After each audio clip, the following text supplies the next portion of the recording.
8 pa lang naman. Di ba? Kaya sa iyo, boss, solid PBBM ako. Salamat po, Sir Bendy Clemente. 500k per month, sabi ni Gabriel D. Alam mo, Gabriel D, yung 500k per month, maliit yan. Diyan pa nga lang sa hula-hula niyo, mali na kayo eh. Now, I will tell you. If you told me, or if you comment there, and sabi, bayad ako ni Marcos, then give me a proof. Send me a proof na ako'y bayad. Kasi kung puro kayo hula-hula dyan, yung 7,000 na nanonood sa akin, hindi kayo papapaniwalaan. Bakit? Sasabihin niyo, itong vlogger na to, bayad to ni Marcos kasi siniraan si Digong. And then, kada salita ko dito, I have proof. Then, where is the paninira? Diba? Kayo ang naninira. Bakit? Sasabihin ninyo na binayaran ako ni Marcos, tapos nag-estimate kayo dyan na 500 per month, then where is the resibo? Diba?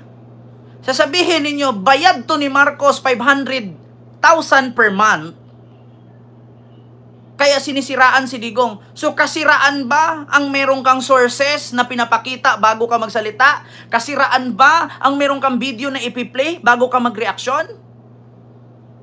Then kayo, tanungin ko kayo, kung hindi kayo naninira, then give me a proof, then send me a proof na may resibo na bayad ako. And then kung wala kayong may pakitang resibo, and then that is not true. Diba? My God, DDS. I was born and raised 300 IQ. Diba? My God. Sasabihin nyo, bayad ni Marcos kasi sinisiraan ang mga Duterte. Then, paano mo natatawag na sinisiraan sila na meron naman tayong proof na ikakasira nila? Ngayon, tanungin ko kayo, kung kayo ay totoo ang sinasabi ninyo na bayad kami ni Marcos, then give me a proof and then you show it, post in the Facebook, post in the platform that you has or you have. Diba? Mag-share kayo, post mo sa TikTok, i-post mo sa YouTube, i-post mo sa Facebook, na ito, resibo, pangalan ni Kent, ito yung resibo, bigay ni Marcos, then give me. And then, pwede naman i-search ng tao yan, o pwede naman hulugan ng tao yan, kung may bank account yan. Kung wala kayong mapakitang ganyan, hanggang ganyan lang kayo, kayo yung naninira. Hindi ako. Hindi kami. Don't ask, DDS, don't ask. Ang utak ninyo ganito lang kaliit. Do not compare your utak, diba, sa amin. Diba? My God. Ako dito, kada salita ko may resibo. Katulad dito. Attorney Conte. Pabor na pabor. Bakit? Para ibalik ang Pilipinas sa pagiging miyembro ng ICC. Bakit pabor na pabor siya? Kasi meron pa siyang mission. Ano ba ang mission ni Attorney Conte or Maria Cristina Conte? Na ito po yung mission niya. Basahin natin mga kababayan. Eto, ipapakita ko sa inyo. Ayan si Ma'am Arlene Moroliano. Matagal na nakasupport sa akin yan. Laging nanood sa akin yan. Kilala ako yan. Si Kent ito. Hindi ha? Eto, pakita ko sa inyo mga kababayan. Attorney Maria Cristina Conte. Pabor na pabor na ibalik ang Pilipinas sa pagiging miyembro ng ICC. Hindi ha? So ano nga ba? So ito, kung kasiraan ito sa mga Duterte, then why? Meron akong ipakitang proof. Hindi to kasiraan. Mula sa kanila to, sinishare ko lang. Di ba? Ito pa, mga kababayan, basahin natin. Trending now. Page, may check badge, ibig sabihin totoo. Para kay Assistant to Counsel for the International Criminal Court or ICC, Attorney Maria Cristina Conte, simple pero komplikado ang pagbalik sa ICC para maging isang member country ang Pilipinas. So ito po, suportado po namin ang pagbalik ng Pilipinas sa ICC at dagdag na kooperasyon sa korte, lalo na meron tayong kaso na nakabinbin dyan ngayon. Di ba? So, malaking tulong at suportado daw kay Maria Cristina Conte o Attorney Cristina Conte na ibalik ang Pilipinas sa pagiging miyembro ng ICC at dagdag kooperasyon yan. Lalong-lalo na't may nakabinbin na kaso dyan. So ano-ano nga ba ang nakabinbin na kaso? Kung naalala ninyo si Digong na kulong noong March 12 or March 11 ba? March 11, March 12, dinala siya ng dahig. So, bukod doon, may isang warrant yun. Kay Digong lang na warrant yun. And after that, ilang buwang nakalipas, naglabas ang ICC na merong siyampa na co-accuse ni Duterte na may warrant din. Pero yung mga pangalan, naka-redacted. Gusto kong ipakita sa inyo mga kababayan, ito po yung sinabi ni Attorney Maria Cristina Conte na may nakabinbin pang kaso dyan. Kaya pabor na pabor at malaking tulong na ang Pilipinas ay ipapamember ulit sa ICC. So malaking tulong kasi may mga kasong nakabinbin dyan. Not only for Digong but also 9 accused na may warrant. Ito mga kababayan.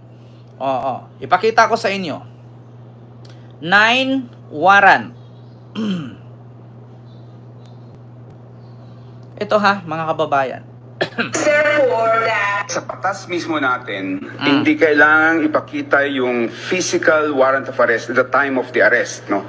For as long as there exists the warrant of arrest, no?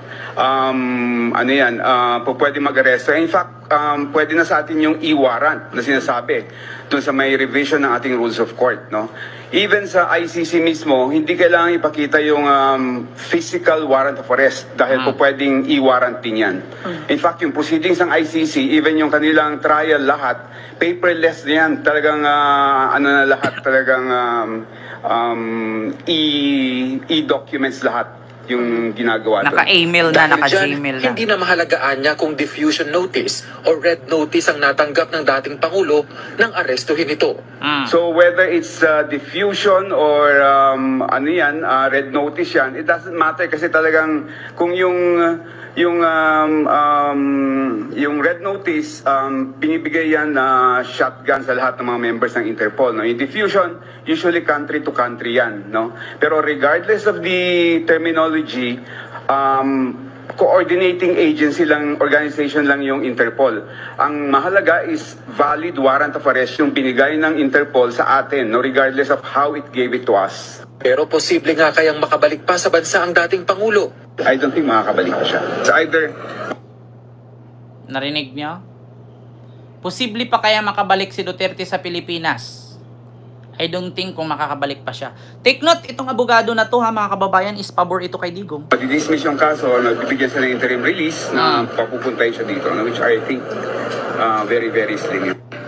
Ayun, Ma'am Israel Astorga Obispo, maraming salamat sa iyong super chat. Thank you so much po. Hayaan po natin sila, ma'am.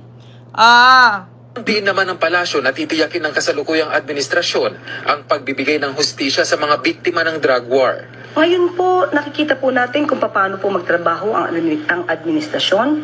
Nagkataon lamang po siguro kaya nagkaroon po ng kaso sa ICC dahil gumagana naman po ang hustisya sa ibang tao. Nagkataon lamang po siguro na yung hustisya na dapat na makamit dahil sa pangyayari sa war on drugs ay hindi nakamit sa panahon ni dating Pangulong Duterte. Sa batas, diba? Kita warrant of arrest ng International Criminal Court. Wala ba tayong nilalabag dyan sa ating konstitusyon? Tayo ba ay nagpapasa ilalim sa kapangyarihan ng ilang mga tribunal sa ibang bansa? Are we surrendering our prerogative to try our own fellow men? O sinasatupad lang natin? Actually mga kababayan, itong nagsalita po kay si Attorney Mel Santa Maria, isang den po siya, den po siya ng university sa College of Law. Ayan, pakinggan Ng batas natin na hindi naman na siguro natin alam kung ano yon. Sa ating bansa, meron tayong batas. So ibig sabihin mo, bagamat ito ay lokal na pangyayari, kung nangyari nga ang ina-allege, meron tayong batas na sinasabing pwede ang International Tribunal ang maghusga dito. Yes, Dean. Under Republic Act number 9851, Section 17, in the Mamaya ko ipagpatuloy ito mga kababayan. Ang tanong kasi, meron bang karapatan ng ICC na maglabas ng warrant para hulihin ang mga sumusunod na siyam na kasama kay Digong, bukod kay Digong kasi si Digong nandoon na. Bago ko po ito basahin, kakamping at loyalista lang po ang nakakaintindi dito. Pag DDS na, wag na po kayo mag-expect na makaintindi sila. Bakit? Kasi bobo nga yan sila. Pakinggan ninyo. Kung meron ba daw kapangyarihan ng ICC na mag-aresto sa mga sinasabing 9 redacted warrant na co-accuse kay Digong. DDS, kung ayaw nyong manood, wag kasi hindi naman kayo nakakaintindi. interest of justice, the relevant Philippine authorities may dispense with the investigation or prosecution of a crime punishable under this act if another Court or international tribunal is already conducting the investigation or undertaking the prosecution of such crime. Instead, the authorities may surrender or extradite suspected or accused persons in the Philippines to the appropriate international court. So ngayon mga kababayan, so labag ba sa batas ang pagkahuli kay Digong? Hindi. Bakit? Nakasaad dito, pwedeng sabihin mong labag kung nanghihimasok ang ICC na hindi dumaan sa ating batas, hindi dumaan sa gobyerno. Ang problema kasi, gobyerno po ang nag-surrender kay Digong sa ICC. So wala pong nilabag na batas yun. Diba? So, pwede nating sabihin na may nilabag at walang karapatan ang ICC na manghuli kay Bato, kay Sara, kay Bongo at sa iba pa kung hindi sila makikipag-coordinate or makipag-cooperate sa Philippine government. Ang problema lang, ang lagi nilang sinasabi ng mga DDS, si Tatay Digong po, kinikidnap po yun, wala pong karapatan ng ICC manghuli. Ang sabi nga dito ni Attorney Miel Santamaria, posible na walang pananagutan at walang nilabag ang ICC kasi nga isa dito ay ang extradite or pag-surrender ng Philippine government sa tribunal. Sinurrender naman. Hinatid pa nga ni General Torre. Di ba? Sino ba si General Torre? Pulis. Kilalang pulis. CIDJ. Nakaukit ang pangalan sa gobyerno na siya ay pulis. So, si General Torre, hindi naman siya kwento lang Si General Torre, hindi naman siya drawing lang Totoo po siya. Diba?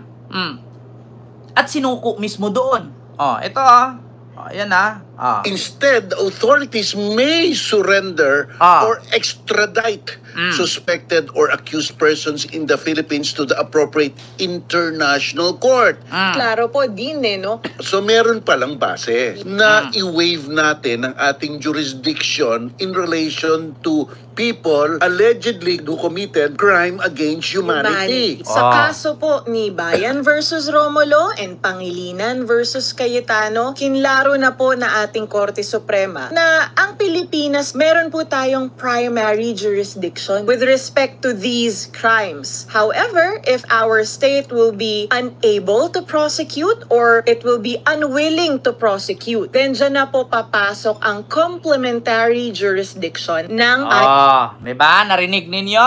Kung ang ating Korte Suprema o ang ating gobyerno ay hindi papayag na kulong, ipahuli or isurrender, dyan tayo magreklamo na meron tayong jurisdiction. Ang problema, bukas ang presidente ng Pilipinas at mismo ang gobyerno ng Pilipinas together with the CIDG General Nicolas Torre III ang naghati doon. So, saan ang jurisdiction na tinatanong ninyo?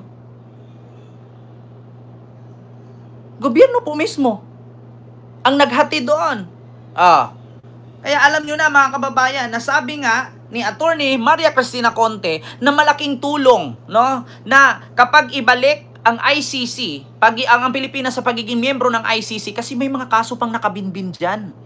Kasi idadahilan na naman ng mga DDS, bakit nyo hulihin si Bato? Bakit nyo hulihin si Sara at iba pa? Hindi naman tayo miyembro ng ICC. Ngayon, paano kung pipirma si Pangulong Bongbong Marcos at ang DOJ na balik tayo ulit sa pagiging miyembro ng ICC, so magreklamo pa rin kayo at sasabihin, labag sa batas yan, illegal yan ang paghuli sa amin. Paano kung mismo ang kasundaluhan at kapulisan ang maghunting sa inyo? Government po yan. Gobyerno po yan ang magsusurrender sa inyo doon. Sasabihin nyo pa rin, kinidnap kayo? Sasabihin nyo pa rin, labag sa batas? Sasabihin nyo pa rin, walang jurisdiction? Huwag kasing magpaka-abogado. Kung hindi abogado, mag-research para di mapahiya. Katulad dito, Attorney Miel Santamaria, mismo ang nagsabi. Di ba? Dapat dito nanood si Sara sa mga ganito para malaman niya. Kaya yun po yun, mga kababayan, na mismong sinabi ni Maria Cristina Conte or Attorney Maria Cristina Conte na legal counsel ng mga biktima ng AGK. Ito po, Ang tingin nga namin dito, uhaw ang tao sa hustisya at titignan nila ang International Court na magbibigay ng hustisya at maaaring hindi nila natagpuan sa Pilipinas o hindi nila naabot dito. Kasi bakit? Ang tanging pag-asa lang natin ngayon, kung sakali man na maging presidente si Sara at gagawin at susundin niya kung ano ang ginawa ng tatay niya, meron tayong malalapitan. Bakit? Nandiyan ang ICC. Di ba? Ang ICC, ang function kasi ng ICC, mga kababayan, ay sila po yung magdidisiplina sa mga politician na hindi kayang disiplinahin ng ating batas. Bakit? Ulitin ko sa inyo. Kung si Digong dito ikinulong sa Pilipinas, magiging Gloria Arroyo lang yan. Habang nakakaso, naka-hospital arrest. Nung nanalo si Duterte, binigyan ng pardon si Gloria, tinanggal ang bracket, straight na ang lakad. So, kumusta? So, habang ilang taon siyang naka-wheelchair, ilang taon siyang nagdrama. Di ba? Ganun yon mga kababayan. So, alam nyo na. Di ba? Klarong-klaro. Kaya sa totoo lang mga kababayan, much better talaga na mayroong ICC. Malaking tulong po ang ICC sa Pilipinas. At sabi nga ni Maria Cristina Conte ng legal counsel ng mga AGK victims na malaking tulong at pabor na pabor sila dyan. Kasi may mga tao na nangangailangan ng hustisya na hindi nila nakamit dito sa Pilipinas, nakakamit nila doon. Ngayon, tatanungin ninyo, sino ba yung mga taong nanghihingi ng hustisya na di ba 30,000 ang pinatay niya? Imposible naman yung 30,000 na pinatay ni Digong, walang pamilya yon. Andito si Ronald Coino, bayaran na vlogger. Asan po ang proof nyo, sir, na bayaran po ako? Kasi sir, hanggat wala kang may pakitang proof, sir, o resibo na ako'y binayaran, or kung sino man ang nagbayad sa akin, sir, mananatiling chismoso ka lang. Mananatiling chismis yan, hindi ka papaniwalaan. Mahirap yan, sir. Sasabihin mo, bayaran ako na vlogger. Magpakita ka ng proof na ako'y binayaran. May resibo, pangalan ko, at may nagbayad. Para maniwala ang tao sa'yo. Sayang naman, sir. 6,500 kayo dyan, sir, nanonood. Tapos sasabihin mong, binayaran ako. Paano ka papaniwalaan, sir, kung hanggang salita ka lang? Pwede mo namang i-post yan sa Facebook, sir. Itag mo ako. Pwede mong i-post, tapos itag mo ko. Diba? Ngayon, sir, kung hindi mo mapatunayan yan, sir, na binayaran ako, wala kang may pakitang resibo, mananatili, sir, na DDS ka. Bakit? Kapag DDS kasi, fake news peddler yan. Yan yung nagpapakalat ng fake news at bobo. Diba? Sino bang magbabayad sa akin? Paano kay papaniwalaan? Kapag katulad lang kay Martin Romualdez, kaya pumirma ang mga kongresista na 200 plus para ma-impeach si Sara kasi binayaran ng 150 million kada pirma. Ang tanong, saan yung proof na nagbayad ng 150 million? Allegedly. Allegedly lang narinig ko lang. Sabi-sabi. So madaling salita, chismis. Diba? Maskin dito nga kay YouTube, kahit binayaran ako ni YouTube, hindi mo maipakita eh. Bakit? Ako lang nakakaalam nun. Kasi ako lang naman ang hinatiran ng resibo ni YouTube. Pero kung sinabi mong bayaran ako na vlogger, i-specify mo, i-specific mo. Sinong nagbayad? Si YouTube ba o politician ba? Kasi kung politician, give me a proof. Ngayon kung si YouTube, I don't need proof. Kasi sa akin yan eh. Sa akin pumupunta yan. Sorry na lang, ang YouTube magkaiba sa TikTok. Kasi sa TikTok, pag i-report nyo, nawawala. Si YouTube, pag i-report nyo, walang saysay yan. Diba? Ang mga DDS kasi mahilig sa kwento. Ano bang sabi? Ano bang sabi nung isang taong narinig ko? Ang tao, yung vlogger na babae na tinatawag niya si Sara na Puday, sabi niya, alam mo kasi, hindi po ang mga supporters ni BBM ang bobo. Yung mga supporters nyo ang bobo. Bakit? Kasi kahit sinabi mo natalo ka, pumapalakpak sila. Kasi bobo ang nakapaligid sa'yo. Kaya kapag napupuna ka at nasabihan kang bobo, sasabihin mo ring bobo yung pumuna sa'yo. Kasi nga, lahat sila halos kadalasan nakapaligid, bobo. Diba? May napanood akong vlogger yung Puday, lagi niyang tinatawag. Hindi po, sabi niya, alam mo Inday Puday, hindi po ang Malacanang or si PBBM ang bobo. Bakit? Yung mga nakapaligid sa iyo ang bobo. Kasi kahit mali ang sinasabi mo, naniniwala sila. Biruin mo si Sara hindi alam kung ano English ng bobo. Anong English ng bobo? Hindi niya alam. Nagtanong pa nga siya sa reporter, ano nga English ng bobo? Hindi niya alam. Diba? Kasi bobo nga eh. Sabi nga ni Jose Claire Castro, tingnan mo, bobo. Hindi niya alam English ng bobo kasi bobo nga siya. Diba? Bobo na nga lang, hindi niya pa alam. Diba? Ang English ng bobo ay siya.